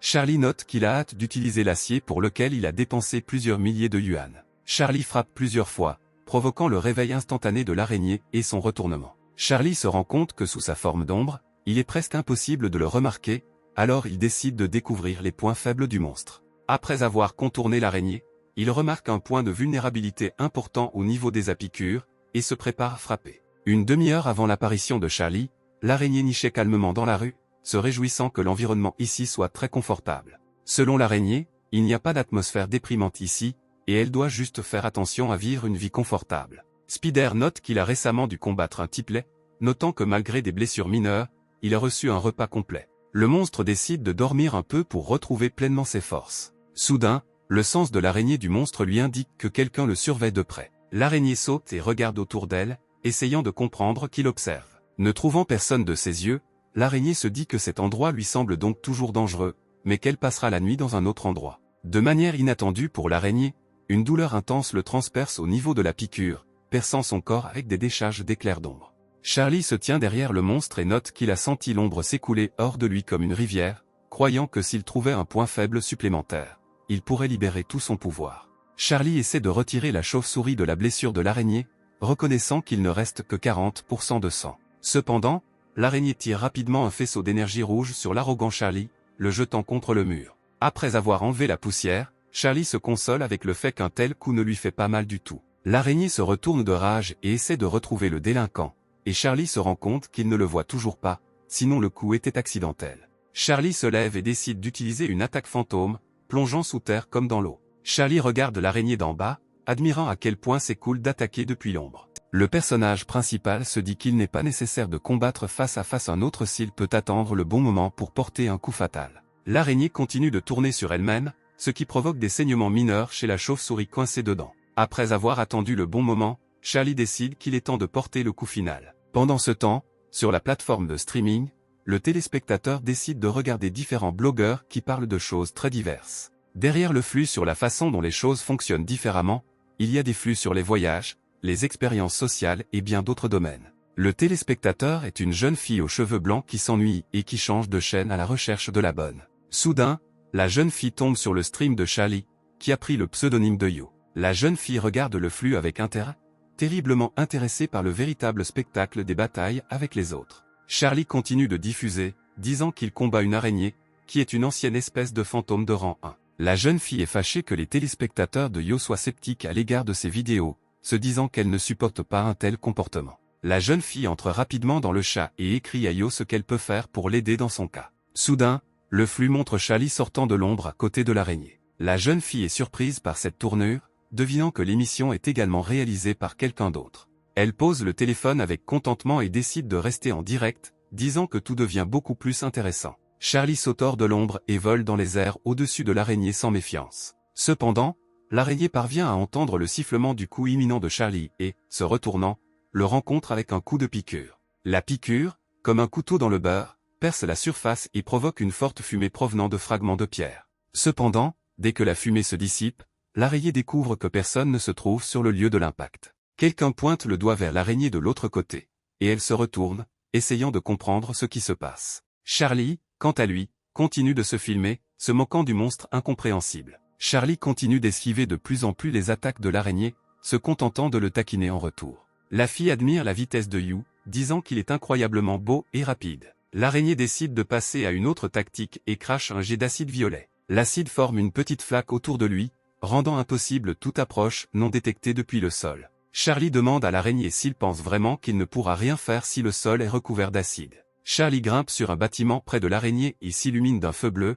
révélant son emplacement au monstre. Après s'être préparé à l'attaque, Charlie se transforme en un caillot d'ombre et vole rapidement à travers le bâtiment vers l'araignée. L'araignée projette à nouveau des jets d'acide d'elle-même, recouvrant le bâtiment traversé par Charlie. Cependant, Charlie se téléporte facilement vers une autre ombre, disant mentalement qu'il peut traverser les bâtiments aussi longtemps qu'il en a besoin. Charlie fait une série de traits d'ombre, prenant la chauve-souris du corps de l'araignée et apparaissant directement en dessous. Ne laissant pas de temps au monstre, Charlie le poignarde à la tête avec une batte, le tuant d'un seul coup. S'éloignant du corps sans vie, Charlie utilise la compétence de morsure de l'ombre, absorbant les pouvoirs de l'araignée vaincue. Ayant absorbé toutes les forces ennemies, Charlie dit que sa chasse est terminée pour la journée. La jeune fille admet que c'était un spectacle incroyablement excitant, comme elle n'en avait pas vu depuis longtemps. La jeune fille décide de prendre contact avec le blogueur Yo et lui écrit un message lui demandant de l'emmener avec elle en mission. Charlie étudie l'araignée, examinant ses caractéristiques et ses caractéristiques. Découvrant que les araignées sont des adversaires plutôt faibles, Charlie soupire de déception, disant qu'il espérait avoir vaincu un ennemi puissant. Charlie note qu'il y avait un grand écart de pouvoir entre lui et cet autre, mais il a profité de l'attaque fantôme. Charlie termine l'émission, heureux d'avoir eu 150 téléspectateurs. Le protagoniste jette un second regard sur les capacités qu'il a acquises et décide d'essayer la compétence de réseau fantôme. En se concentrant, Charlie projette une substance noire en forme de corde d'araignée dans le bâtiment. Charlie se hisse sur une corde de fortune et crie joyeusement qu'il a réussi. Cependant, ayant perdu la tête face à ses succès, il n'a pas le temps de réagir à temps et s'écrase face la première contre le mur. Charlie tombe et atterrit sur la lanterne, se disant qu'il devra pratiquer davantage cette compétence. Charlie vérifie ses statuts dans le système et constate que sa durée de vie est désormais de 7 jours, bouleversée par une augmentation aussi insignifiante. Charlie dit que même s'il lui reste une semaine, ce n'est pas si facile d'en trouver d'autres, il vaut donc mieux être prudent. Charlie accède à nouveau au système et déverrouille la compétence marque, qui vous permet de marquer la cible sélectionnée. Le système informe Charlie que l'effet de la marque ne durera qu'une seconde pour une seule cible, mais que cette durée augmentera si la réputation augmente. Cette capacité révélera également l'emplacement de Charlie, ce qui signifie qu'il devra utiliser cette compétence avec une extrême prudence. Lors de la chasse à une cible marquée, la vitesse et l'agilité du chasseur augmentent, et une fois la chasse réussie, l'une des compétences sera améliorée de manière permanente. Charlie se demande quand il a acquis sa réputation, mais se rend vite compte qu'il s'agissait d'une émission directe. Un plan astucieux mûrit immédiatement dans la tête de Charlie, et il décide d'en chasser d'autres, gagnant des abonnés, ce qui fera grimper sa réputation. Charlie saute à terre et décide qu'il a encore beaucoup à faire aujourd'hui, il doit donc faire de gros efforts. Charlie en trouve rapidement un autre, qui est cependant supérieur en taille et en force à son adversaire précédent. Après avoir marqué la cible, Charlie se précipite avec confiance, voulant lancer une attaque furtive contre le monstre. Après un certain temps, Carol guérit à nouveau les blessures que Charlie a reçues lors du dernier combat tout en écoutant ses cris sur sa douleur. La jeune fille demande au personnage principal avec qui il s'est battu cette fois-ci. Charlie dit à Carole de se calmer parce qu'il va être un héros, ajoutant qu'elle ne comprendra pas cela. Carole n'est pas impressionnée par les discours prétentieux de Charlie et lui demande combien de héros se plaignent chaque jour d'avoir été blessés. Carole conseille à Charlie de ne pas aller nulle part à moins qu'il n'ait les bonnes compétences, mais il marmonne doucement qu'il pourrait guérir ses blessures en quelques secondes avec l'aide de la forme de l'ombre, ajoutant qu'il ne l'allume pas du tout pour qu'elle va l'aider. Carole demande à Charlie ce qu'il dit maintenant. Charlie reprend rapidement ses esprits et change brusquement de sujet, lui demandant de regarder un film. Carole dit qu'il n'y a pas grand-chose à regarder en ce moment, ajoutant qu'un blogueur est récemment arrivé et a piqué l'intérêt de tout le monde. Carole s'approche de Charlie et lui montre le téléphone, qui diffuse un enregistrement de sa propre émission. Surpris, Charlie crache l'eau qu'il buvait et tout violemment. Carole s'éloigne un peu de Charlie et lui demande ce qui a provoqué une réaction aussi violente. Charlie balaie la question avec des généralités, après quoi il demande à son amante à quelle fréquence elle regarde ce blogueur. Carole se rapproche à nouveau de Charlie, disant qu'elle regarde ce blogueur depuis 2 jours, disant que ce blogueur est devenu le plus populaire et le plus inhabituel. Charlie craint qu'une augmentation aussi rapide de la popularité puisse attirer l'attention de la surveillance de nuit et demande à Carole si en publier d'autres est un crime. Carole note que cela ne vaut vraiment pas à peine de divulguer vos connaissances à leur sujet, mais de son point de vue. Les émissions de la blogueuse n'affectent pas la conscience des gens. Elle ne considère donc pas cela comme une offense.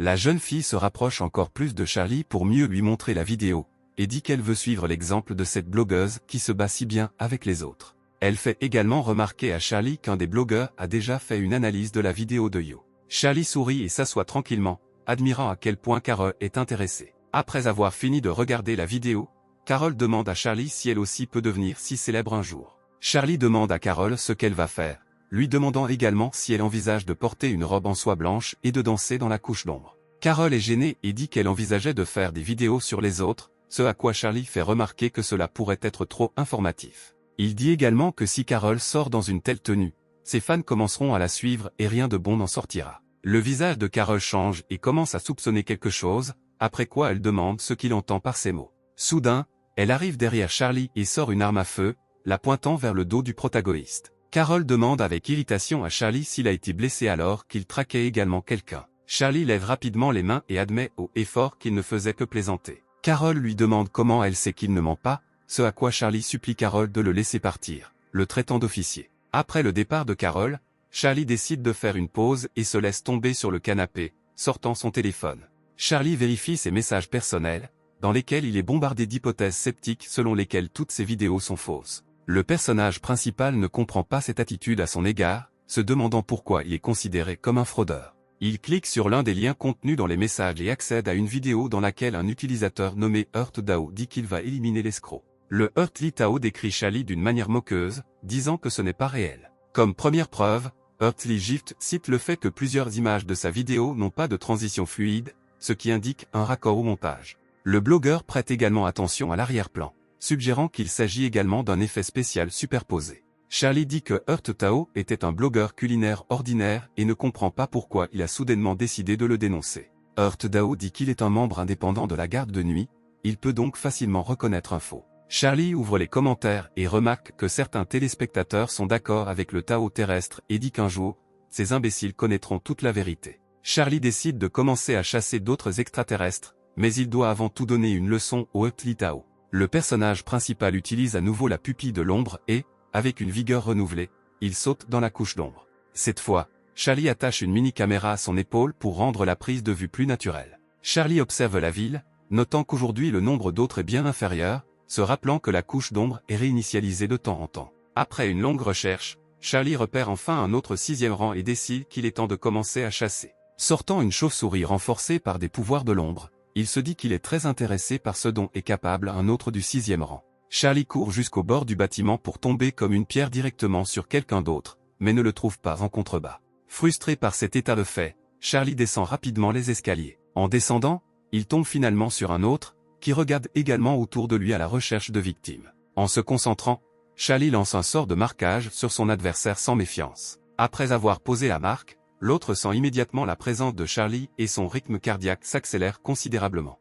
Charlie constate que l'autre est envahi par une peur inexplicable et il commence à regarder autour de lui à la recherche de Charlie. Aussi, le personnage principal retrouve certaines similitudes entre cet autre et le monstre avec lequel il s'est battu au tout début de son voyage. Cependant, maintenant, selon Charlie, il a lui-même évolué et se battra bien mieux qu'à l'époque. Charlie charge, empalant le monstre avec sa batte en utilisant la technique des 6 coups. Un autre subit de graves dommages qui réduisent sa force vitale à 45% et émet un cri de douleur aiguë. L'autre s'envole dans les airs et Charlie se précipite après lui, réactivant le tag et les effets de poursuite. Charlie donne un coup écrasant, mais la créature esquive facilement, effectuant des courses rapides dans les airs. Le monstre décide de lancer une contre-attaque rapide, en passant dans le dos de Charlie, mais il saute rapidement sur le côté, repoussant le mur avec ses pieds. À l'atterrissage, Charlie balance sa batte pour se précipiter rapidement vers son adversaire. Cependant, un autre ouvre la bouche et utilise ses tentacules pour accumuler de l'énergie psionique. À cause de l'attaque mentale,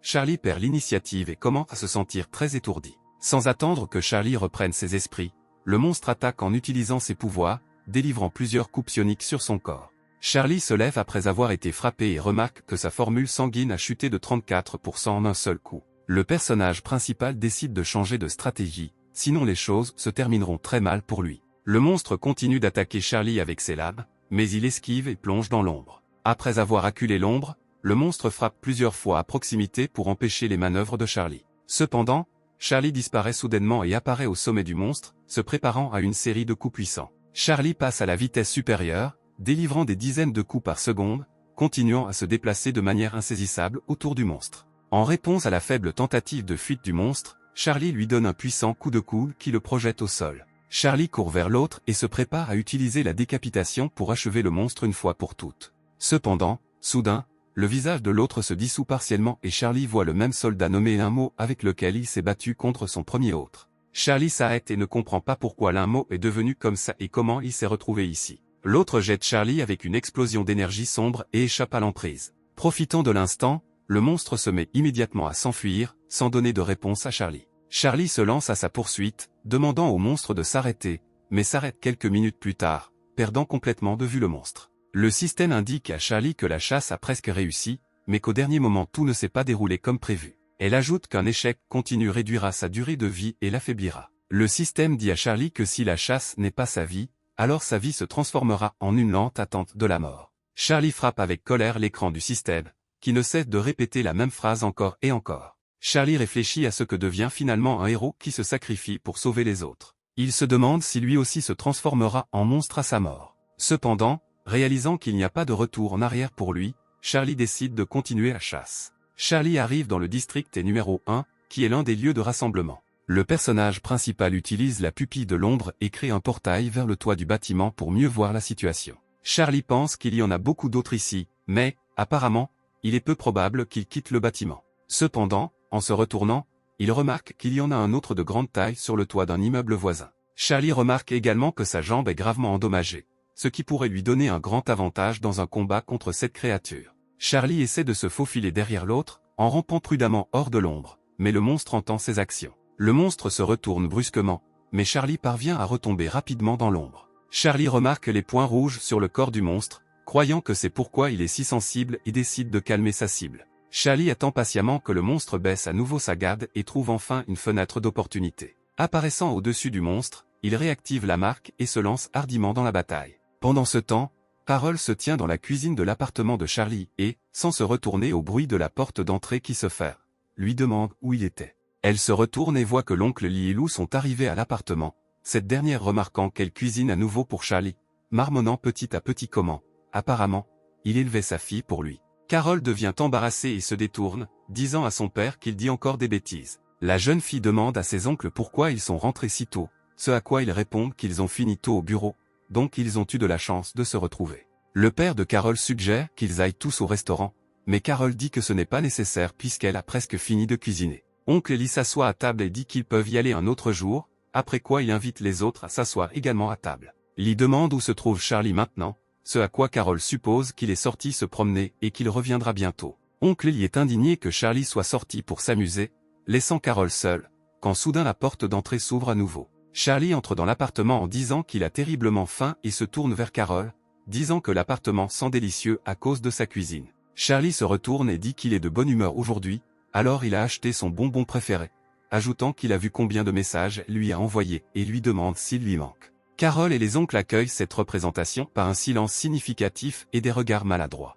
Charlie prend rapidement le visage de la personne la plus innocente du monde et dit qu'il a été attaqué par un chien en chemin, c'est pourquoi il était si en retard. Oncle Ellie dit qu'ils ont rarement un moment pour se réunir, alors Charlie ne devrait pas gâcher le plaisir et simplement s'asseoir à table. Après que Charlie se soit assis à table, Charlie lui tapote l'épaule et lui dit que c'est normal de se battre beaucoup en tant que gars. Oncle lui ajoute qu'il ne voit pas non plus de mal à se montrer à la fille qu'il aime pendant sa jeunesse. Oncle Ellie dit qu'il a récemment vu lui avec une fille et lui pose des questions sur elle, à laquelle oncle lui décrit avec vivacité les mérites de sa petite amie, disant qu'il donnerait tout pour une telle fille s'il était jeune. Oncle Lou lève son verre, proposant de boire au succès de toutes les personnes présentes. Charlie remarque que Carol rougit lorsque son père parle de sa petite amie et sourit sournoisement. Charlie propose le prochain toast à Oncle Lou, en particulier, sachant dans son esprit que ces deux-là lui laisseront très probablement une tache humide. Charlie ajoute également qu'Oncle Lou devrait manger plus de légumes, car il est loin de la maison toute la journée et a rarement l'occasion de manger la cuisine de Carol. Charlie dit qu'il est sûr que Carol cuisine souvent à la maison parce que ses compétences sont excellentes. Oncle Lou réfléchit dans son esprit que Carol semble faire beaucoup d'efforts pour prendre soin de Charlie puisque lui-même mange constamment des plats à emporter. Après un certain temps, Carol et Oncle Lou disent au revoir à Charlie et Oncle Lee rentre chez eux. Resté seul, Charlie propose d'abord à Oncle Lee un verre d'eau, mais il refuse. Soudain, Oncle Lee dit à Charlie qu'il voulait lui demander quelque chose d'important. Lee regarde Charlie et lui demande ce qu'il pense avoir. Oncle Lee dit qu'il fait le quart de nuit depuis 20 ans et que cela ne lui coûte rien de reconnaître les blessures de Charlie. Puis lui demande quand ses capacités sont apparues. Charlie s'assoit sur le canapé à côté de son oncle et dit que ses capacités se sont manifestées il y a un demi-mois. Oncle Lee lui demande comment ils se sont manifestés et lui demande de ne pas s'inquiéter, mais simplement de répondre. Charlie dit que lui-même n'a pas vraiment compris comment ils sont apparus, car c'était trop soudain. Oncle Lee est surpris, disant que ce genre de situation arrive extrêmement rarement. Charlie suppose que tout cela est dû à ses talents exceptionnels. L'oncle y accueille cet acte d'une extraordinaire modestie avec un silence complice et pose sa main sur l'épaule de Charlie. Oncle dit que cette année, il y aura un test et que tout le monde devra réussir l'examen d'arts martiaux. Charlie dit que lui et Carol sont au courant, tandis qu'oncle Lee décide de prendre une cigarette. Il affirme que ces dernières années, l'unité de surveillance de nuit a été soumise à une pression intense et que le nombre de victimes ne cesse d'augmenter. Lee dit à Charlie qu'il peut lui proposer un plan de secours au cas où il échouerait à l'examen d'arts martiaux. Il dit que Charlie peut choisir parmi plusieurs écoles, ajoutant que si Charlie aime la bande dessinée, il peut choisir le département d'art ou n'importe quel autre. Charlie demande à oncle Lee s'il peut simplement lui retirer son diplôme et ne pas aller nulle part. Lee gifle Charlie au visage et dit qu'il ne rêve peut-être même pas d'une telle chose. Il dit que Charlie devrait aller à l'université de Lindon, après quoi il pourra trouver un emploi stable et vivre heureux avec Carol. Charlie se gratte la tête et dit à son oncle que ce n'est pas ce qu'il veut. Selon lui, il aimerait vraiment essayer de devenir un membre spécial de la garde de nuit. L'oncle Lee crie après Charlie, disant qu'il devrait l'écouter et ne pas discuter avec lui. Charlie dit que si oncle Lee ne le lui permet pas, il ira au quart de nuit et le mettra en gage. Oncle Lee dit que ce monde spécial est plus dangereux que tout ce qu'il a jamais vu, lui suggérant encore une fois d'étudier calmement et de ne pas s'inquiéter. Charlie dit qu'il est sérieux aussi, ajoutant qu'il y a des dangers partout et qu'oncle Lee ne pourra pas le protéger éternellement. Oncle Lee dit à Charlie qu'il regrettera probablement sa décision, mais s'il envisage de transférer, il peut le contacter à tout moment. Charlie demande à oncle Lee de ne pas lui mettre des bâtons dans les roues, ce à quoi il l'ignore et lui dit au revoir. Charlie dit à son oncle que, d'après les informations qu'il a consultées auprès de Carol,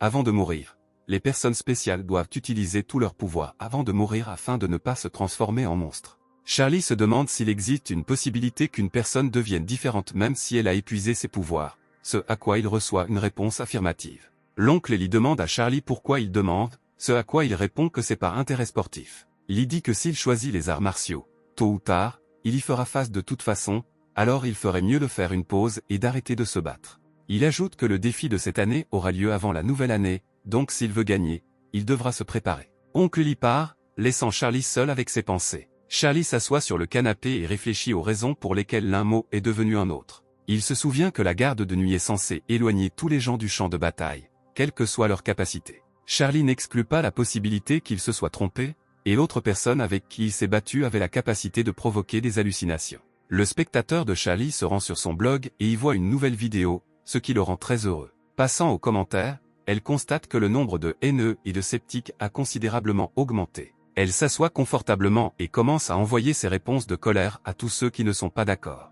Après avoir envoyé son avis à tout le monde, la jeune fille se dit que la blogueuse Y n'est définitivement pas une menteuse. Elle allume la vidéo et profite de l'immersion complète que procure la mini-caméra fixée sur le corps de Charlie. Charlie saute du toit d'un immeuble, ce qui fait craindre à la jeune fille qu'il soit sur le point de tomber et de mourir. Cependant, à plusieurs dizaines de mètres du sol, Charlie utilise un filet d'ombre et commence à se balancer dessus, faisant le bonheur de son fan. Soudain, un rayon d'énergie surnaturelle frappe Charlie, le renversant et le jetant au sol. Un autre s'approche de Charlie et lui pose la patte pour l'empêcher de s'enfuir. Cette fois, Charlie se bat à nouveau avec un autre grand, qui est un adversaire plutôt sérieux. Cependant, Charlie se libère de l'emprise, s'envole et renverse l'autre à l'aide d'un filet fantôme. La jeune fille regarde l'ombre de Charlie et dit qu'il est incroyablement beau. Elle continue de regarder Charlie combattre l'énorme monstre avec une admiration non dissimulée. La jeune fille note que tout cela semble trop naturel et qu'il ne peut y avoir aucune erreur de plausibilité ici. À son avis, Charlie est bien le véritable tueur des autres de Beidou. Charlie utilise Shadow Beat sur un adversaire abattu pour absorber son essence. La fille suppose que Charlie fait cela pour acquérir des capacités supplémentaires. Elle se souvient que c'était exactement la même chose avant lorsqu'il combattait l'araignée géante. Quelque temps plus tard, Charlie rentre chez lui et examine ses blessures dans le miroir. Charlie dit que les autres dans la zone sont très forts, notant que s'il n'était pas blessé, il ne pourrait pas survivre. Charlie ouvre son téléphone et se retrouve à nouveau sur une vidéo du Heurtly Tao, dans laquelle il analyse à nouveau la vidéo du blogueur Yo. Il examine la nouvelle vidéo, disant que l'autre combattant que Charlie a combattu était blessé et très faible, ajoutant que même une personne ordinaire peut gérer de telles choses. De l'avis de Dao, le spécial ne prêterait pas attention à de tels faibles. Charlie admet que le combat n'a pas été très spectaculaire, mais ses vidéos le mettent quand même très en colère. De l'avis de Charlie, sa force actuelle n'est toujours pas suffisante pour autre chose. Charlie décide qu'il doit devenir si fort que personne n'osera douter de lui. Charlie ouvre la fenêtre du système et regarde ses données, qui indiquent qu'il a l'air fort mais qu'il est en réalité faible. Charlie est en colère contre cet avis, affirmant qu'il pourrait donner à ses oncles et à Carol une longueur d'avance en termes de force. Cependant, il ne prétend pas que ses capacités actuelles ne suffisent pas et qu'il devra devenir encore plus fort. Charlie note que ses points d'ombre ne sont pas des indicateurs d'expérience, comme il le pensait auparavant, mais reflètent plutôt ses réserves d'énergie. Il estime que l'utilisation du fil d'ombre ou de la pupille d'ombre nécessite environ 3 verres. Selon ses calculs ultérieurs, la marque et la poursuite ont des degrés de consommation différents et la forme de l'ombre dépend de l'environnement. Charlie résume ses pensées en disant que les spéciaux sont très forts et qu'il ne peut les combattre que sous sa forme fantôme, ajoutant que même dans cet état, il est peu probable qu'il dure longtemps. Cependant, le personnage principal n'abandonne pas et estime que même cela suffira au moins à les intimider. Charlie se dit que la retenue n'est pas son truc, alors il va tout donner. Quelque temps plus tard, Charlie fait du shopping avec Carol et ses amis. Il crie aux filles qu'elles sont des menteuses, ajoutant qu'elles ont promis que cela ne durerait pas plus d'1 heure. Charlie se dit que s'il continue à gâcher sa vie ainsi, il ne tiendra même pas quelques jours, ce à quoi l'ami de Carol répond qu'il vaut mieux ne pas plaisanter à ce sujet. Charlie dit qu'il ne plaisante pas, expliquant que s'il ne tue pas, il mourra. Son interlocuteur lui demande ce qu'il veut dire, ce à quoi il écarte la réponse en affirmant que les filles sont enfin revenues. Carol suggère d'aller dans un café, et le groupe d'amis se dirige vers la section appropriée, sans remarquer la présence d'une entité sombre derrière eux. Charlie emmène les filles dans le meilleur café à son avis et Carol étudie le menu, qui sert, entre autres, des parties génitales de taureau cuites à la vapeur. Charlie en rit et dit qu'il s'est récemment blessé, alors il commande plusieurs plats à la fois. Carol, serrant les dents, est surprise que Charlie ait choisi autant de plats normaux et ne s'est même pas contenté d'en choisir des exotiques. Charlie est d'accord avec les conclusions de Carol, affirmant que les plats sont effectivement ordinaires, demandant au serveur d'ajouter plus d'huîtres à la commande. Le serveur apporte leur commande au gars et Charlie tend l'huître à Carol, mais elle est espiègle et refuse. Le téléphone de Carol se met à sonner et elle lit un message disant que l'examen d'arts martiaux aura lieu plus tôt. L'ami de Carol reçoit également ce message et s'étonne que cet examen soit désormais obligatoire. L'ami de Carol dit à son ami que c'est effectivement vrai et se plaint que l'événement aura lieu plus tôt que prévu. Charlie encourage le jeune homme en lui tapotant l'épaule et en lui disant que ses qualifications ne suffisent de toute façon pas. Le jeune homme répond qu'à l'âge de 7 ans, il avait été très effrayé par quelqu'un d'autre et qu'en le détruisant, il avait réussi à développer une maladie mentale. Charlie ne manque pas l'occasion de se montrer et commence immédiatement à se montrer, affirmant qu'il aurait géré la situation différemment en quelques minutes. Carol dit que la plupart des gens s'enfuiraient dans une situation comme celle-ci, ajoutant que même si tout semble normal, d'autres ne s'en iront pas. Les gars se fanent de pensées aussi sombres et Charlie décide de désamorcer la situation en offrant à tout le monde un verre. Il essaie de porter un toast, mais ils sont interrompus par le son fort d'une sirène qui résonne dans tout le centre commercial. Le visage de Carol change et dit qu'il s'agit d'une sirène de capteur de pollution, qui indique que quelqu'un d'autre est entré sur le territoire. Une foule de gens commence à paniquer et tente de sortir du bâtiment en courant, ne laissant passer personne. L'ami de Carol dit qu'il y a trop de monde, ajoutant qu'il leur sera impossible de sortir. Carol essaie de calmer tout le monde en disant qu'ils doivent garder leur sang-froid et se diriger lentement vers la sortie. Cependant, Charlie résout le problème un peu plus simplement et fait un trou dans le mur pour qu'ils puissent sortir. Il court dehors et se tourne vers ses amis, leur disant de se dépêcher. Charlie regarde autour de lui et remarque comment un portail d'ombre rouge commence à se former non loin de lui. Quelques secondes plus tard, un énorme autre émerge du portail, comme Charlie n'en a jamais vu. Charlie se rend compte qu'il y a trop de monde ici, donc se transformer maintenant serait une mauvaise décision. Il attrape la main de Carol et s'enfuit avec elle et ses amis loin du danger. Carol note qu'il aurait dû y avoir des barrières près du centre commercial, ne comprenant pas d'où quelqu'un d'autre pourrait venir d'ici. Charlie dit qu'il est trop tard pour en parler et que leur seule option est de s'enfuir. Ils trouvent une issue et sont sur le point de courir vers elle, tandis que tout l'environnement commence à changer. Soudain, tout le bâtiment commence à trembler et Charlie crie à ses amis de s'accrocher à lui. Mais très vite, le sol cède et nos héros tombent. Charlie reprend ses esprits et se lève, se vérifiant et demandant aux autres s'ils vont bien. Carol et son ami disent qu'elles vont bien et s'en sortent avec seulement des égratignures. Malheureusement, son ami a beaucoup moins de chance et sa jambe est coincée par un morceau de pierre. Charlie court vers lui et lui dit qu'il va l'aider maintenant, lui demandant de ne pas s'inquiéter. Sans la moindre difficulté, le personnage principal ramasse un fragment de pierre et le jette. Carol sort un contenant de pilules de ses poches et en donne à son ami en lui disant que cela devrait l'aider. Son ami se demande pourquoi il fait si sombre et demande quel est cet endroit. Carol admet qu'elle ne sait rien car elle n'a pas vécu de situation similaire. Charlie suppose qu'il se trouve à l'un des étages du centre commercial et part enquêter. Au bout d'une seconde, il ressent cette même sensation familière à laquelle il est habitué lors de ses chasses. Il se rend compte qu'un étage entier, voire tout le centre commercial,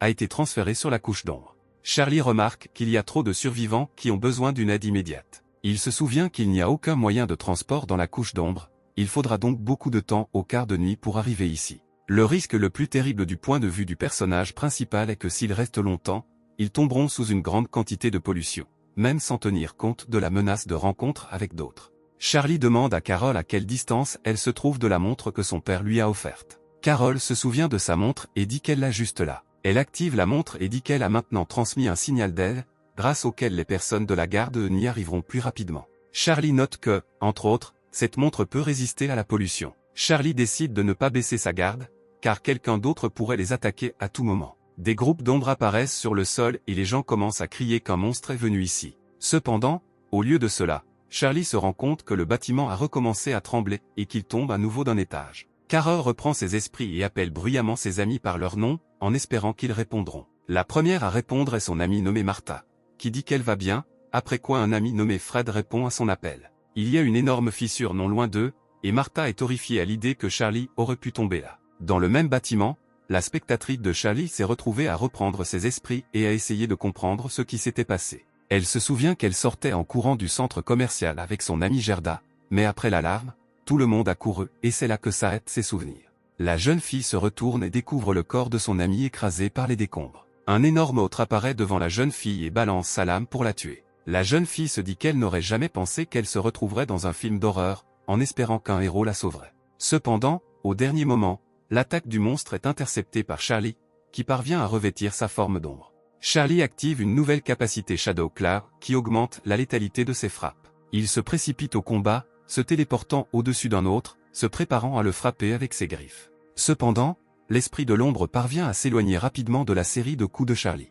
La jeune fille pousse un cri excité, ne croyant pas avoir rencontré son blogueur préféré, surprenant Charlie. Elle commence à courir autour de lui en disant qu'elle est sa fan et regarde chaque vidéo, admettant qu'elle l'aime vraiment. Charlie rappelle poliment à la jeune fille que sa robe et ses collants sont déchirés, ce à quoi elle lui demande où il regarde. La fille ajoute que s'il n'aime pas ça, elle peut rentrer chez elle en courant pour se changer et enfiler de nouveaux vêtements. Charlie lui demande si elle va même changer de collant, ce à quoi elle répond qu'elle fera tout pour lui. Le monstre décide d'attaquer à nouveau et Charlie dit que ce n'est pas le moment pour cela, se préparant à un combat. Charlie entame une nouvelle chasse et disparaît dans l'ombre, se cachant des autres pour se faufiler par derrière. Il utilise subtilement un filet d'ombre pour attraper l'arrière de la tête d'un autre, le jetant au sol. Charlie essaie d'achever le monstre d'un coup de griffe, mais il se tord dans les airs et esquive le coup. Charlie note que ce type a beaucoup de force et d'agilité, sinon il serait mort. Charlie décolle, décidant de faire une nouvelle tentative d'attaque. Cependant, le monstre rencontre Charlie avec une attaque à double lame, le repoussant. Charlie se lève alors que le monstre se divise en plusieurs copies identiques à la fois. La jeune fille filme Charlie sur son téléphone, lui souhaite bonne chance et lui promet de lui porter des bas s'il gagne. Inspiré par cette proposition, Charlie se lance dans la bataille contre un ennemi plus nombreux que lui. Il esquive facilement les lourdes attaques de l'autre, qui provoquent une explosion au sol. Pour empêcher son adversaire d'attaquer, Charlie utilise un filet d'ombre pour emmêler les lames de son adversaire. Saisissant l'instant, Charlie inflige 2 coups mortels aux créatures de l'ombre, en tuant 2 d'un seul coup. Charlie se réjouit de sa réussite, mais rate ensuite un coup par derrière et un autre lui transperce l'épaule. Charlie parvient à s'échapper de la zone de mise à mort de l'autre et s'enfuit, essayant de penser à une nouvelle tactique. Il note que d'autres travaillent désormais ensemble, affirmant que ce n'était pas le cas auparavant. Charlie décide que s'il continue à adhérer à la même tactique, il n'aura aucune chance de gagner et décide d'attraper l'autre de loin.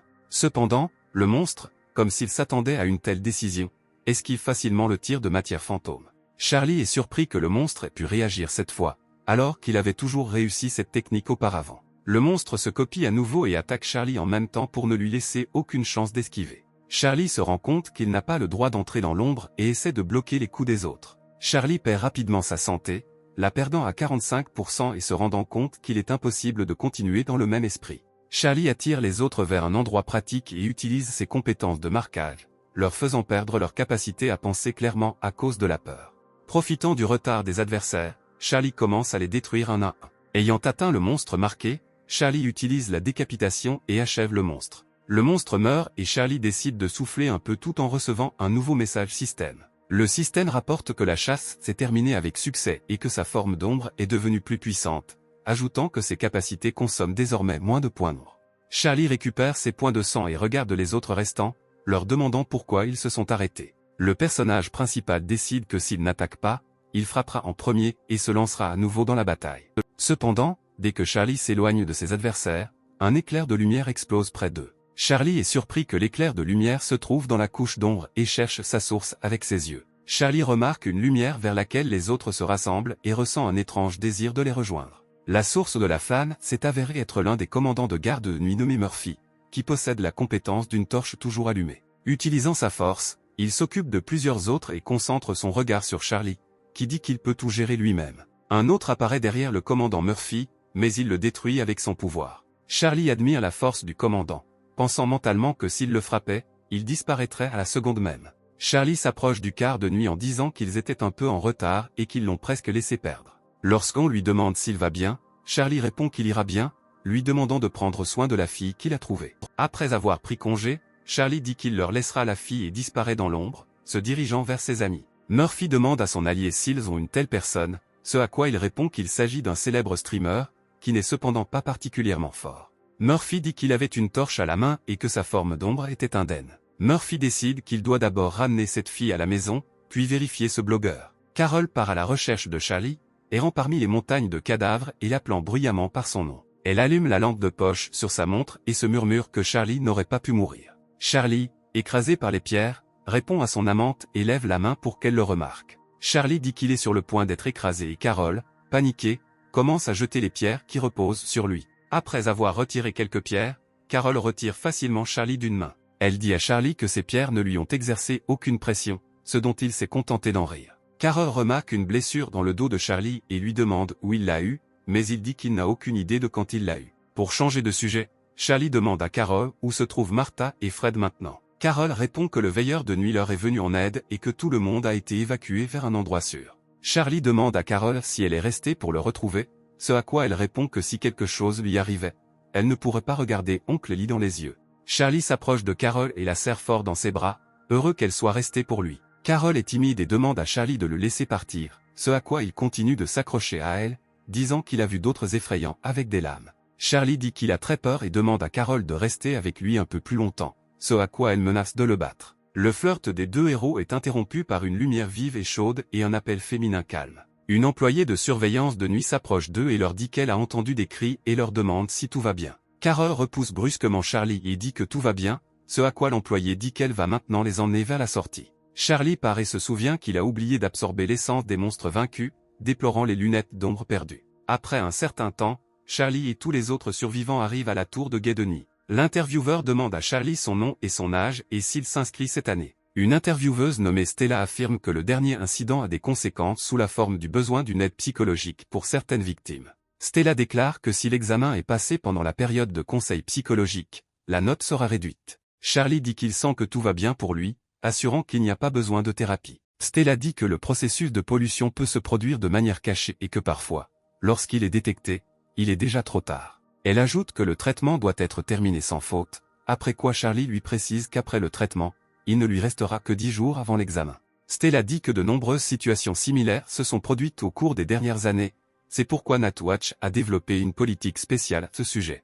Selon elle, sur la base de cette politique, une personne intéressée peut postuler à l'avance. Stella explique que le pré-test est effectué lors des patrouilles de nuit et que les résultats sont entrés dans le système, tout comme un examen. Charlie dit qu'il a un tuteur qui travaille également sur le quart de nuit. Stella lui dit que cela rend tout plus facile et lui demande de prononcer son nom alors qu'elle se prépare à l'écrire. Charlie dit que son tuteur semble être un civil et qu'il s'appelle Lee, ce qui étourdit Stella. Elle répète le nom de son oncle et survole Charlie, lui demandant s'il travaille réellement comme civil. Charlie a peur et demande si son oncle a été viré, en espérant qu'il n'a pas dit quelque chose de déplacé. Stella se lève et dit qu'elle l'emmènera directement vers lui, lui demandant de la suivre. Charlie et Stella traversent l'immense quartier général de Nightwatch, et Charlie regarde autour de lui. Plusieurs membres de la garde de nuit passent près de Charlie, discutant activement du phénomène du blogueur Yo, disant qu'ils n'ont pas une telle personne. Charlie devient tendu lorsqu'il entend ces conversations, et Stella lui demande si tout va bien. Charlie en rit, disant qu'il était juste un peu inquiet, sachant dans son esprit qu'il le retrouverait bientôt, tandis que Stella lui demande de se reposer dans sa chambre jusqu'à l'arrivée de Lee. Charlie entre dans la pièce et voit que Carol et tous ses amis sont dans la pièce. L'attention de Carol est absorbée par la fille même que Charlie a sauvée et par ses histoires sur ce qu'elle a vu du blogueur YEO. Charlie remarque la fille et dit mentalement que sa présence ici pourrait causer beaucoup de problèmes. Carol invite rapidement Charlie à s'asseoir et demande à la fille de continuer son histoire sur Yo. La fille dit qu'elle vous a vu vous battre avec 10 autres personnes en même temps et les achever en un instant. Elle ajoute que lorsque les autres ne pouvaient plus bouger, la garde de nuit est arrivée, et tu as disparu dans l'ombre, laissant ses lauriers. Carol se demande qui est ce You, disant qu'il n'est définitivement pas membre de Nightwatch. La jeune fille dit que son intuition lui dit que ce blogueur est un étudiant ordinaire, puisqu'il est amoureux des jambes des filles, surtout si elles sont découvertes, tout comme les siennes. Elle conclut que dans l'ensemble il ressemble beaucoup à Charlie et le pointe du doigt. Carol saute sur Charlie pour lui demander s'il veut mourir et lui balance le poing. Une autre confrontation amoureuse est interrompue par Oncle Lou, qui fait irruption dans leur chambre. Il dit à Carol qu'il a entendu dire qu'elle était tombée dans la couche d'ombre et lui demande si elle va bien. Carol tire la joue de Charlie et dit qu'elle va bien, ajoutant que Charlie se sent bien aussi. Lou sourit légèrement et dit que puisque tout va bien, il devrait le suivre. Carol et Charlie suivent Oncle Lou et s'assoient dans la petite pièce, où Oncle Lou dit que c'est la première fois qu'un magasin entier tombe dans l'ombre. Oncle Lou sort une cigarette et dit qu'en raison de cet incident, le test pour eux sera effectué plus tôt. Attrapant le regard sévère de Carol, Oncle Lou décide de ne pas fumer et pose calmement la cigarette. Il dit que le test est divisé en 2 parties, ajoutant que la première partie testera les capacités et la seconde testera la volonté. Il ajoute que l'épreuve d'aptitude est connue comme l'éveil initial, au cours duquel les candidats seront confrontés à la souillure. Cependant, selon Oncle, le test de la volonté sera leur volonté spirituelle, qui déterminera s'ils peuvent devenir spéciaux. Charlie demande à son oncle si une forte volonté est la clé de la victoire, ce à quoi il répond que ce n'est pas nécessaire. Selon lui, la volonté ne réside pas seulement dans la capacité à supporter la douleur, mais aussi dans la croyance au bien et au mal et dans la résistance aux mauvaises pensées. Charlie demande à son oncle si ces points affectent la volonté, ce à quoi il lui demande de manière incompréhensible pourquoi il a besoin de savoir cela. Carol dit offensée que les pensées de quelqu'un sont occupées par les jambes de la fille, ce qui embarrasse quelque peu Charlie.